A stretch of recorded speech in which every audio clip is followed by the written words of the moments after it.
Quand tu te sens fatigué, tu dis Seigneur, je suis fatigué. Mais je te demande, renouvelle mes forces pour que je continue la marche. Alléluia. Amen. Il y a des gens que nous ne voyons plus parce qu'ils sont fatigués. Ils sont venus dire, oh, je vais venir, le pasteur va prier pour moi, mon miracle, je vais l'avoir tout de suite. Ils sont venus 1 mois, 2 mois, 3 mois, 6 mois, 1 an, rien. Je suis fatigué. Mais Dieu t'attend autour. Abraham pouvait abandonner facilement. Au moment de l'Éternel, Dieu l'a appelé jusqu'à l'accomplissement de son miracle. Il s'est passé 27 ans. 27 ans d'attente.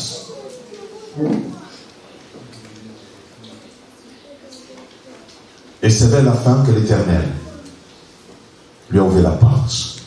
Il a été payé. Dieu a besoin que tu persévères. Est-ce que tu m'as compris ce matin? Amen. Dieu veut que tu persévères. Ésaïe 41, verset 8 à 14. Ésaïe 41. On n'est pas loin, on est juste à côté. On était au 40, 41. Il dit ceci, toujours Jacob.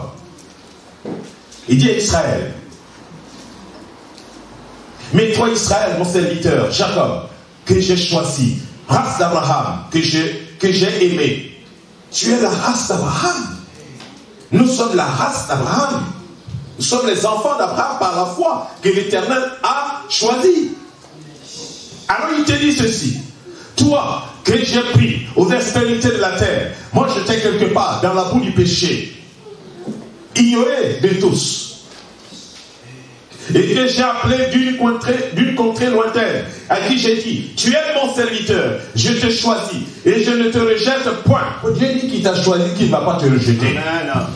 Quelle belle parole, bien-aimée. Dieu dit qu'il t'a choisi et qu'il ne va pas te rejeter. Alors, si Dieu dit qu'il ne va pas te rejeter, si Dieu dit qu'il ne va pas te rejeter, pourquoi tu crains? Alors il continue. L'Éternel dit ceci. Nous étions au verset combien? Au verset 10. Et le Seigneur te dit, ne crains point. Ou du moins, ne crains rien, car je suis avec toi. Ne promène pas le regard inquiet, car je suis ton Dieu. Je te fortifie. Quand il dit je te fortifie, ici, c'est que tu es faible. Il y a des gens qui ont pris des fortifiants ce matin pour pouvoir venir. Ils prennent des fortifiants tous les matins parce qu'ils sont faibles. Ils sont affaiblis. Ils ont besoin d'être fortifiés, d'être forts. Donc le Seigneur dit, je te fortifie, je te rends fort, je viens à ton secours. Le secours de ta faiblesse, tu es faible, je viens à ton secours. Il dit, je te soutiens par ma droite triomphante. Tu veux tomber, mais je te soutiens, je suis là. Je te soutiens. Alors, par ma droite triomphante, voici, ils seront, il dit quoi? Ils seront confondus, ils seront couverts de honte, tous ceux qui sont irrités contre toi, ils seront réduits à néant et ils périront. Ceux qui disputent contre toi, ceux qui disputent contre toi. Et la fatigue ici, je dis, la fatigue physique, la fatigue morale, la fatigue spirituelle. La fatigue spirituelle. Vous savez que c'est le spirituel qui soutient tout le reste du mécanisme humain. Encore, spirituellement, nous sommes fatigués. Vous voyez que c'est fini. Il est vrai, parfois, on peut être fort spirituellement, on est aussi fatigué physiquement. Pourquoi? Parce qu'on a fait des travaux qui ont occasionné cela. Mais tout le reste, c'est le spirituel qui soutient le physique. L'Éternel dit, voici, ils seront confondus.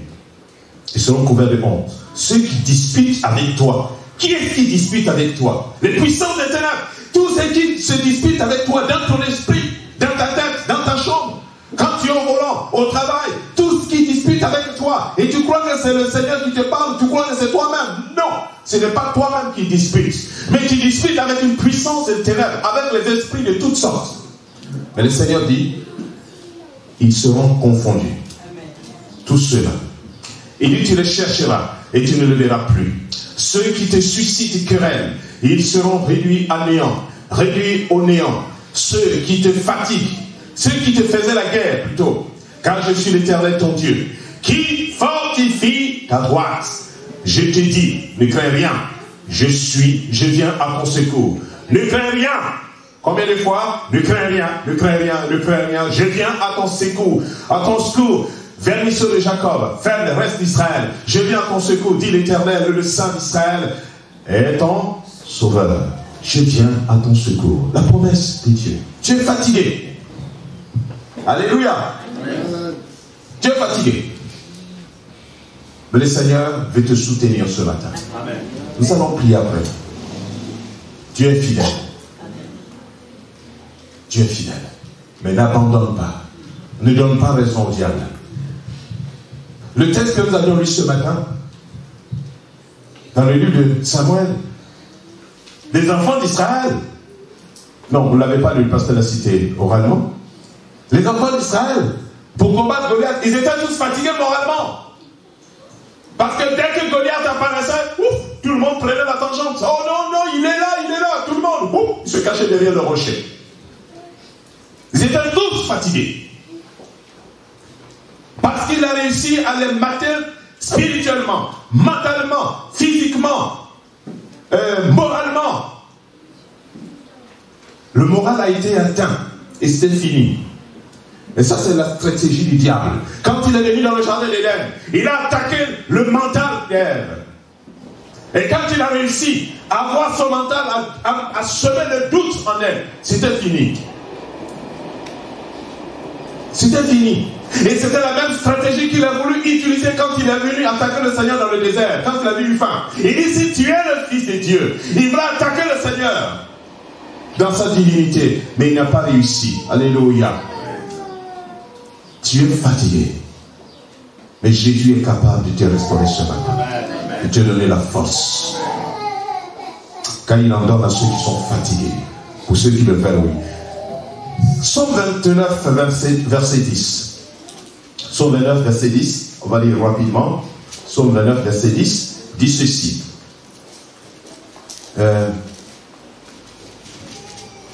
Il dit ceci. L'Éternel donne la force à son peuple. On peut être fatigué collectivement, on peut être fatigué aussi individuellement. Mais ici le peuple est fatigué, il dit, il donne la force à son peuple. L'Éternel bénit son peuple et le rend heureux. Si vous êtes fatigué dans la famille, le Seigneur peut vous donner la force.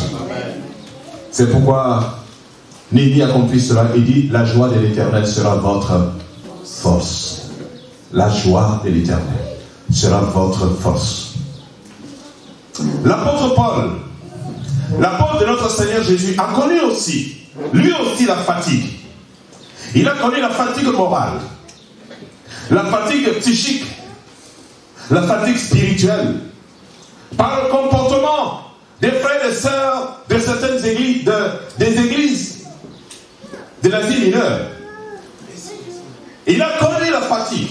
Parce que ses frères l'ont fatigué. Ils l'ont fatigué. Alors dans l'une de ses lettres, on va lire rapidement 2 Corinthiens chapitre 12, versets 16 à 19. 2 Corinthiens chapitre 12, versets 16 à 19. Voilà ce qui est écrit.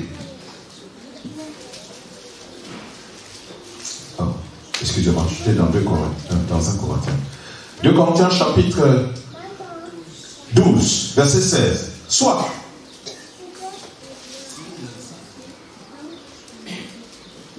je n'ai point été à charge. Je ne vous ai point été à charge. Mais un homme astucieux, je vous ai pris par ruse. Ai-je tiré du profit de vous par quelqu'un de ceux que je vous ai envoyé? J'ai engagé Tite. Allez chez vous. Et avec lui, j'ai envoyé le frère. Est-ce que Tite a exigé quelque chose de vous? N'avons-nous pas marché dans le même esprit? sur les mêmes traces. Vous vous imaginez, depuis longtemps que nous nous justifions auprès de vous, c'est devant Dieu, en Christ, que nous parlons. Et tout cela, bien aimé, nous le disons pour votre édification. Amen. Nous n'avons pas le temps d'aller lire tous les textes. Les frères lui faisaient un procès. Les frères lui faisaient un procès. Lui, qui était leur père, qui les a enfantés dans le Seigneur, il lui faisait un procès. Et ce ne sera pas étonnant qu'un jour vous vous asseyez pour faire un procès à votre pasteur. Ce ne sera pas étonnant que quelqu'un s'arrête et dit, toi pasteur là. Oui, ce n'est pas étonnant. Parce que ce n'est pas la première fois. Il est possible qu'il connaisse ça un jour. De la part d'un frère, de la part d'un groupe de personnes, de la part d'une sœur, qui lui pointe du doigt comme ça. Mais pasteur, soyez heureux ce jour-là. Amen. Parce que le Seigneur Jésus a connu la même chose. Après avoir guéri les malades, après avoir donné à manger aux gens, les gens me regardaient et disaient, mais toi, tu nous as donné. Il finit de s'essuyer la bouche. Tu sois bien essuyé la bouche. Tu mérites la mort. Ils n'ont pas fini d'avaler le pain qu'il leur a donné à manger. Qu'ils ont ouvert la bouche, tu mérites la mort. Fils de Satan. On ne te connaît pas, tu es un blasphémateur. Oh, mais Dieu guérit vos malades. Alléluia. L'homme est l'homme. C'est pourquoi nous ne mettons notre confiance en personne, sinon en Jésus-Christ. Alléluia. Amen. Les mêmes personnes qui acclament, c'est les mêmes personnes demain qui disent, oh lui, c'est autre chose. Les mêmes personnes qui disent, c'est un serviteur de Dieu. C'est les mêmes personnes qui disent, non, c'est pas un serviteur de Dieu. Mais que cela ne vous arrive jamais, bien aimé. Amen. Amen. Amen. Jamais. Donc les frères ont fait un procès dur. Et c'est pourquoi il a dit, mais je vous ai envoyé Tite. Est-ce qu'il a exigé quelque chose de vous? Il a mangé le pain de quelqu'un gratuitement? Non. Les frères qui ont marché avec moi, est-ce que vous les avez vus marcher de façon ambiguë? Non. Mais il va même jusqu'à dire, dites, si je vous dois, dites, je vais payer. Alléluia. Voilà quelque chose qui l'a fatigué, qui l'a attristé. Mais dans tout ça, il a appris à se confier en l'Éternel. Colossiens chapitre 1, verset 11. On va lire rapidement. Bien aimé. Alors donc, frères et sœurs, la fatigue, elle est normale. Parce que ceux qui nous ont précédés l'ont connue. Il dit ceci, fortifié à tous égards par sa puissance glorieuse, en sorte que vous soyez toujours et avec joie, persévérants et patients. Pour ne pas dire, marcher d'une manière digne du Seigneur et lui être entièrement agréable, portant le fruit en toutes sortes de bonnes œuvres et croissant pour la connaissance de Dieu. Et fortifié à tous égards par sa puissance. Nous avons besoin d'être fortifiés. Alors il dit, si tu es fatigué, le Seigneur te propose. Philippiens 4, verset 13. Il dit ceci, je puis tout par celui qui me fortifie. Quand tu es fatigué, dis-le, Seigneur, je peux parce que c'est toi qui me fortifie. Ça c'est le premier verset quand les enfants ont pris à parler. Ça, c'est le premier verset que je leur ai enseigné. Quand elles ont appris à parler, quand elles viennent, tu dis, mais je suis fort, par celui qui me fortifie. Alléluia. Amen. Je dis, tu es forte, ma fille. Parce que celui qui te fortifie, il est avec toi, il te fortifie, il te rend fort. Bien aimé de Dieu. Quand tu te lèves le matin de ton sommeil, au bas de ton lit, oh Seigneur, je suis fort, parce que que c'est toi qui me fortifies. Alléluia. Encore aujourd'hui, tu me fortifies. Je suis fort. Et je peux toutes choses. Je peux toutes choses. Et c'est ce que je dis aussi aux jeunes frères qui sont à l'école. J'ai dit, vos camarades ne sont pas plus intelligents que vous. Vous pouvez toutes choses par celui qui vous fortifie, celui qui vous rend fort. Amen. Il peut vous rendre fort. C'est la vérité, bien-aimé du Seigneur. Tu es fatigué. Tu dis, Seigneur, j'ai besoin de la force. Et là, parfois, nous sortons, nous partons, nous évangélisons toute la journée. On revient, on est fatigué. Le lendemain, il faut se réveiller très tôt le matin. Mais qu'est-ce qu'on fait? On dit, Seigneur, fortifie-nous. Oui, le Seigneur nous fortifie. Béni soit l'Éternel. Alors, nous pouvons toutes choses par celui qui nous fortifie. Le Seigneur Jésus lui-même, comme je vous avais dit, il a connu la fatigue. Pas la fatigue spirituelle. Il a connu la fatigue. Il s'est endormi dans la barque. Au point que les disciples ont pris peur. Il a connu la fatigue. Il s'est reposé au puits de Jacob. Pendant que ses disciples étaient allés dans la ville ou le village acheter de quoi manger. Il a connu la fatigue. Mais dans tout cela, bien-aimés de Dieu, le Seigneur nous promet. Le Seigneur nous promet ceci. Nous allons lire ensemble notre avant-dernier chapitre. Malachie chapitre 3, versets 13 à 18. Voyez un peu ce qu'il dit. Oh, tu es fatigué de la situation. Tu es fatigué à la maison. Tu es fatigué au travail. Les enfants te fatiguent. Ta femme te fatigue. Le travail te fatigue. Et tu en as marre. Tu veux claquer la porte. Tu veux partir. Ou tu es déjà parti dans ta tête. Tu es déjà parti dans ton cœur. Par tes attitudes. On sent que tu es parti. Tu n'es plus là. Parce que la situation, tu en as marre. Mais je vais te dire une chose ce matin. Si tu acceptes l'invitation de Christ. Si tu acceptes l'invitation de Christ. C'est encore possible que tu reprennes les forces. Que le Seigneur renouvelle en toi cet amour que tu as perdu. Que le Seigneur renouvelle en toi cet engouement que tu as perdu. Ce courage que tu as perdu. Que le Seigneur te le renouvelle. La promesse de Dieu est oui, amen. Alléluia. Amen. Tu es fatigué. Mais je te promets, le Seigneur est capable de te rendre fort. Malachie chapitre 3, verset combien? 13 à 18. Voilà ce qui est écrit. Vos paroles sont dures contre moi. C'est pas ce que vous dites. Vos paroles sont dures contre l'Éternel. Ça fait longtemps que je prie pour que la situation change, mais elle ne change pas. Au contraire, elle s'empire de jour en jour. Je vais voir un mari, mais le mari ne vient jamais. Quand je regarde à l'église, je ne vois aucun homme qui peut m'épouser. N'est-ce pas, ma soeur, mon frère? Le travail, ce n'est pas ce que je souhaite. La santé non plus. Et le Seigneur dit ceci. Vos paroles sont dures contre moi, dit l'Éternel. Et vous dites, en quoi t'avons-nous? En quoi et vous dites, qu'avons-nous dit contre toi? Mais le Seigneur sait quand tu murmures dans ta chambre. Il sait quand tu murmures dans ta salle de bain. Il sait quand tu es en voiture, tu murmures. Tu pleures. Tu murmures. Il le sait. Et il dit que tes paroles sont dures contre lui. Et tu dis, qu'est-ce que j'ai dit de dur contre l'Éternel? Voilà ce que tu dis. Voilà ce que tu dis. C'est en vain que je sers Dieu. Je sers Dieu, mais il n'y a rien. Je donne les lignes, il n'y a rien. Je suis à tous les programmes d'église, il n'y a rien. Le pasteur dit, je le fais, mais il n'y a rien. N'est-ce pas? Il dit, c'est en vain que l'on sert Dieu.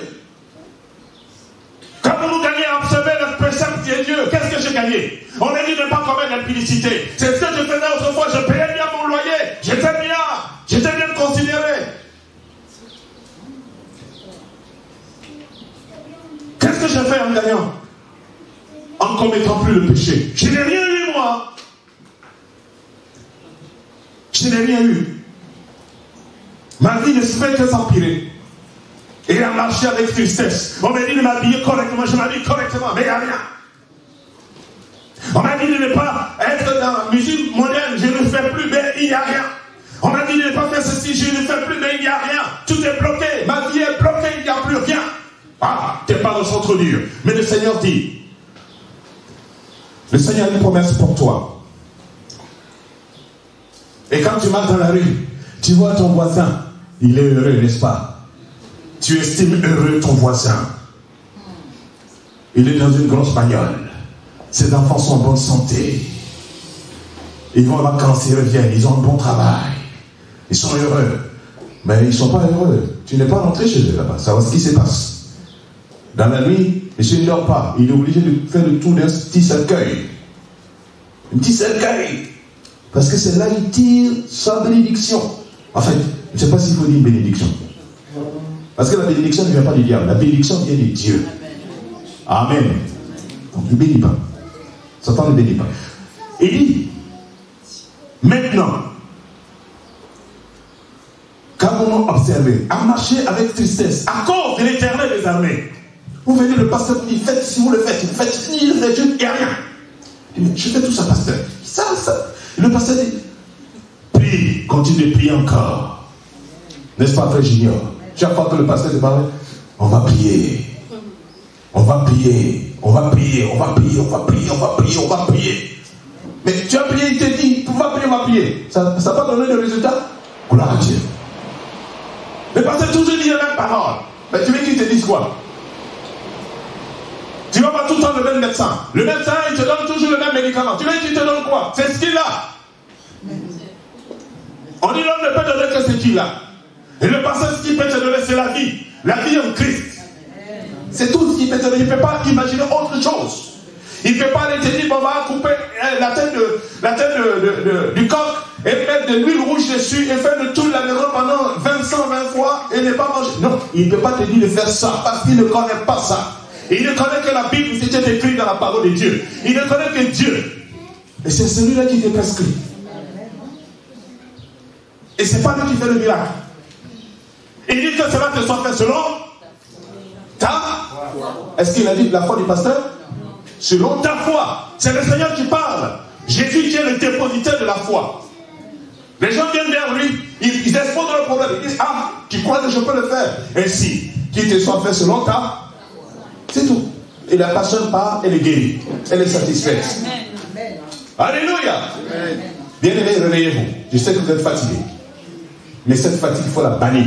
Je prie tout par celui qui me fortifie. Amen. Je prie tout par celui qui me fortifie. Et alors, et il dit ceci. Au verset 15. Maintenant, nous estimons heureux les hautains. Ceux qui sont hautains, ils sont bien portants. Oui, les méchants prospèrent. Oui, ils tentent Dieu. Ils tentent même Dieu. Et ils s'échappent. Ils sont heureux. Ils sont bien. N'est-ce pas? Quand nous voyons bien ceux qui commettent des crimes, ils sont heureux. Ils voyagent dans les avions. Je ne sais pas s'il faut dire première classe ou bien dernière classe. Je ne sais pas quoi. Ils sont bien nantis. On leur déroule le tapis. Ils sont heureux, n'est-ce pas? Ne les enviez pas, bien-aimés de Dieu. Ne les enviez pas. Ne les enviez pas. Jamais. Ne comparez pas votre statut à la leur. Il dit ceci. Maintenant, nous estimons heureux les hautains. Oui, les méchants prospèrent. Oui, ils tentent Dieu. Et ils échappent. Ah, mais l'Éternel Dieu ne dort pas. Alléluia. Voilà où c'est très intéressant, par du verset 16. Alors, ceux qui craignent l'Éternel se parlèrent l'un à l'autre. L'Éternel fut attentif et il écouta. Et un livre de souvenirs fut écrit devant lui. Pour ceux qui craignent l'Éternel et ceux qui honorent son nom, Dieu fut attentif. Et Dieu se souvient. Il dit, Isaac, je me souviens de mon fils. Il regarde, prenez le livre, consultez. Il dit, oh, mon fils Isaac, je le connais. Qu'en est-il de son dossier? Rien n'est encore exécuté, maître. Il dit, j'ordonne que tu sois béni. Voilà ce qui est écrit. Dieu ordonne que tu sois béni. Il se souvient de ce qui est écrit. N'est-ce pas, frère Papi? Et c'est ce qui va se faire. Amen. Dieu se souvient. Toutes les actes que tu poses. C'est pourquoi j'ai dit, chaque fois que tu viens au culte, sur les 365 jours, tu en as 52 semaines. Les 52 semaines, tu en as 52 dimanches. Il reste plus bien. Donc il reste 52 dimanches. Les 52 dimanches, tu es toujours à l'église. Et tu crois que Dieu oublie? Dieu va-t-il pas se souvenir de toi? Chaque fois que tu te déplaces de chez toi, pas parce que tu n'as rien à faire, mais tu dis que je viens prier l'Éternel, tu viens contribuer à l'œuvre, à l'avancement de l'œuvre de Dieu. Tu crois que Dieu est injuste? Non, Dieu n'est pas injuste. Il dit, selon ta moi, dit l'Éternel des armées, tu seras à lui. C'est lui qui le déclare. Il dit, ils m'appartiendront au jour que je prépare, le jour de Dieu. Alléluia. Le jour de l'Éternel que l'Éternel prépare. Alléluia. Dieu te prépare un jour que tu ne sais pas. Alléluia. Il te prépare un jour. Il te prépare un jour. Mais regardez le cheminement. Mais Dieu te prépare un jour, frère. Il te prépare un jour, ma soeur. Et ce jour n'est pas loin pour toi. Amen. Si tu persévères, si tu n'abandonnes pas, si tu ne te laisses pas gagner par la fatigue extrême. Il dit que ils seront à moi, dit l'Éternel des armées. Ils m'appartiendront que au jour que je prépare. J'aurai compassion d'eux, comme un homme a compassion de son fils. Qui le fait quoi? Qui le sert. Comme un homme qui a compassion de son fils, qui le sert. Continue de le servir. Amen. Même si tout va mal. Continue de le servir. Même si on se moque de toi. Continue de le servir. Que les gens disent, tu vas toujours à l'église, mais il n'y a rien. Tu pries toujours, mais il n'y a rien. Tu jeûnes, mais il n'y a rien. Mais Dieu dit, à moins que ça ne soit pas la parole de l'Éternel, mais c'est sa parole, et ça s'accomplira dans ta vie. Le jour que l'Éternel prépare pour toi, ce jour n'est pas loin. Il dit comme un homme qui a compassion de son fils, qui le sert. Un homme qui a compassion de son fils, qui le sert. Tu es le fils de Dieu, tu le sers. De tous tes biens, de toutes tes forces. L'Éternel ne te laissera pas ainsi. Jamais. Dieu va honorer son nom. Dieu va honorer son nom. Pour que ceux de ton village, pour que ceux de ta commune, pour que ceux de ton quartier, pour que ceux de la maison, pour que ceux de ta famille, pour que ceux de ton lieu de service disent enfin, en fait, ton Dieu il est puissant. Amen. Ton Dieu est puissant. Il dit, comme un homme qui a compassion de son fils qui le sert. Est-ce que tu sers Dieu? C'est là la grande question. Et vous verrez de nouveau. Ha! On est fou. Vous verrez de nouveau. Entre le juste et le méchant, qu'est-ce que vous verrez de nouveau? La différence. Dieu va faire la différence. C'est la vérité bien aimée. Dieu va faire la différence. Il dit, toi, tu me sers, je te mets à part. Toi, non. Et c'est pourquoi il dit au jour du jugement, il dit, les boucs seront à sa gauche. Et les brebis seront à sa droite. Dieu est juste. Il est juste. Il dit, vous verrez de nouveau la différence entre ceux qui servent entre ceux qui servent Dieu et ceux qui ne le servent pas, entre le juste et le méchant, celui qui sert Dieu et celui qui ne le sert pas. C'est pourquoi il faut servir Dieu. Amen.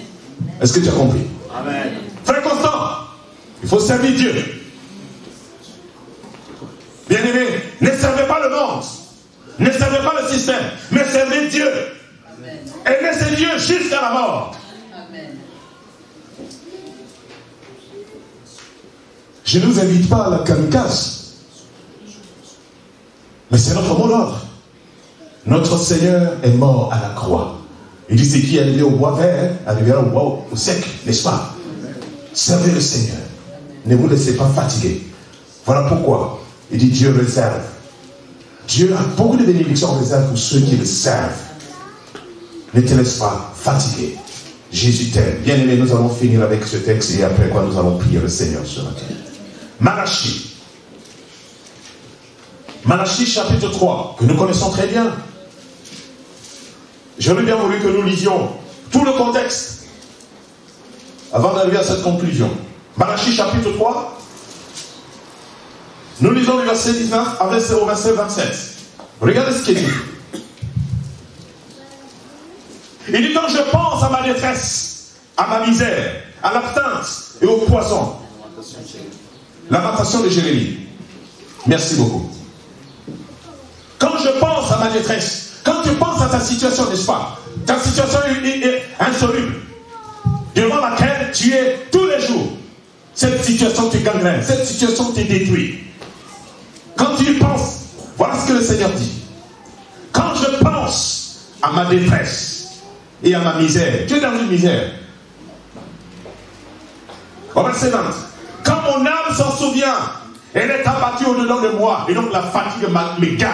Je suis abattu sur le plan moral, sur le plan spirituel, sur le plan physique. Je suis abattu. Viens maintenant. Mais tu ne fais du mal à personne, tu te fais du mal à toi-même, parce que c'est Dieu qui est la source au problème. Il est écrit que rien n'est impossible à Dieu. Rien n'est impossible à Dieu. Si tu le veux. Alléluia. Le problème, c'est que nous ne voulons pas. Quand nous avons déjà pris la décision, nous disons que rien n'est impossible. Je ne peux pas. Mais quand nous croyons que tout est possible à Dieu, tout lui est possible. Et alors, au verset 21, voici ce que je pense. C'est parce que je vais repasser dans mon cœur ce qui me donnera de l'espérance. Waouh! Les hommes du monde disent, tant qu'on vit, il y a encore de l'espoir. Tant qu'on vit, il y a encore de l'espoir. Ça, c'est les païens qui le disent. Mais toi, chrétien, tu dis, il n'y a plus d'espoir. Qui t'a dit qu'il n'y a plus d'espoir? C'est le Seigneur? Et on a tout dit, il n'y a plus d'espoir. Oui, c'est toi qui dis, il n'y a plus d'espoir. Mais le Seigneur n'a jamais dit cela. Tant que le monde dit que tant qu'on vit, il y a de l'espoir. Mais toi, tu te dis chrétien, tu dis qu'il n'y a plus d'espoir. La situation est pourrie, elle est classée. Qui te l'a dit? Si ce n'est pas le diable qui te possède, et tu crois que le Seigneur m'a parlé, ce n'est pas le Seigneur qui t'a parlé, c'est le diable qui t'a parlé. Et tu lui dis Amen. Refuse-le au nom du Seigneur Jésus-Christ. Refuse-le. Au verset 22. Il dit les bontés de l'Éternel. Voilà ce qu'il dit. Malgré ce qu'il traverse comme situation, malgré la misère qu'il a traversée, malgré la déprime qu'il a connue, malgré la fatigue spirituelle, morale, physique qu'il a connue, mais il se relève de là. Il dit voici ce que je veux repasser dans mon cœur, ce qui me donnera de l'espérance. Je sais une chose, les bontés de l'Éternel ne sont pas épuisées. Oh, les bontés de Dieu ne sont pas épuisées. Et il dit, ni sa compassion, ses compassions ne sont pas à leur terme. Vous savez ce que ça veut dire? Que les compassions de Dieu ne sont pas périmées. Dans ta boîte à pharmacie, tu as des médicaments qui ont des dates de péremption. Quand la date arrive, tu les mets à la poubelle. Mais ici, les promesses de Dieu, il n'y a pas de date de péremption. La parole de Dieu n'a pas de date de péremption. Elle est éternelle. Quand Dieu dit oui, elle est oui pour toujours. Quand Dieu débloque, c'est débloqué pour toujours. Quand Dieu ouvre, c'est ouvert pour toujours. Quand Dieu ferme, c'est fermé pour toujours. Mais toi, tu dis que ce n'est pas possible. Mais je te dis ce matin, c'est possible, si tu le veux. La question de savoir, est-ce que tu veux que ça change? Est-ce que tu veux que ça change? Est-ce que tu veux que ça change? Si tu veux que ça change, le Seigneur lui a déjà opéré le miracle. Le miracle a déjà existé. Hein? Quand nous venons au Seigneur, tout miracle a déjà existé. Tout est là, en réserve. Il suffit de croire. Quand tu crois, la chose se décante et puis vient. C'est comme ça. Et alors, au verset, on va dire rapidement, verset 23. Et il dit quoi? Elle se renouvelle chaque matin. Oh, que ta fidélité est grande. Alléluia. Voilà pourquoi j'ai dit que Dieu fait une mise à jour. Dans l'informatique, quand la technique va beaucoup plus vite, il faut mettre ta machine à jour. Donc ici, les promesses de Dieu sont mises à jour. Dieu fait une mise à jour. Tous les matins, Dieu fait une mise à jour. Il dit ici, tous les matins, Dieu fait une mise à jour. Quand tu sens que tu faiblis dans l'amour, Dieu renouvelle cet amour-là. Quand tu sais que tu faiblis dans la prière, Dieu renouvelle la prière. Quand tu sais que tu faiblis dans le pardon, Dieu renouvelle le pardon. Quand tu sais que tu faiblis dans la compréhension des choses de Dieu, Dieu renouvelle. Donc si tu acceptes, le Seigneur te renouvelle la promesse de Dieu. Il dit quel jour? Mais avant d'affronter la journée, il faut que tu sois renouvelé, n'est-ce pas? Amen. Il n'est pas dit tous les soirs, parce que tous les soirs tu te reposes. Tu n'en as pas besoin. Quand tu te reposes, ton corps est inactif. Tes facultés sont inactives. Tu dors tranquille. Mais le matin, tu en as besoin pour affronter le monde. Il faut que tu sois renouvelé. Et Dieu fait la promesse. Est-ce que tu acceptes que le Seigneur fasse la promesse? Alléluia. Oh Seigneur, que ton nom soit béni. L'Éternel, et il dit ceci, elle se relève chaque matin, au verset 23. Oh, que ta fidélité est grande. L'Éternel est mon partage, dit mon âme. C'est pourquoi je veux espérer en lui. Je veux espérer en lui. Abraham, espérance contre toute espérance, Abraham avançait, malgré que la situation était difficile, malgré qu'il avançait en âge, malgré que Sarah était vieille en âge, et qu'elle ne croyait presque plus. Mais Abraham croyait à la promesse de Dieu. Il sait que l'Éternel est capable de lui donner un enfant, même dans sa mort. Et il allait jusqu'au bout. Est-ce que tu crois? Pourquoi tu décides que c'est fini? Dis-le-moi ce matin. Pourquoi tu dis que la situation, rien ne peut être possible? Pourquoi? Qui l'a dit? Et foi au Seigneur. Amen. Alors, verset 25.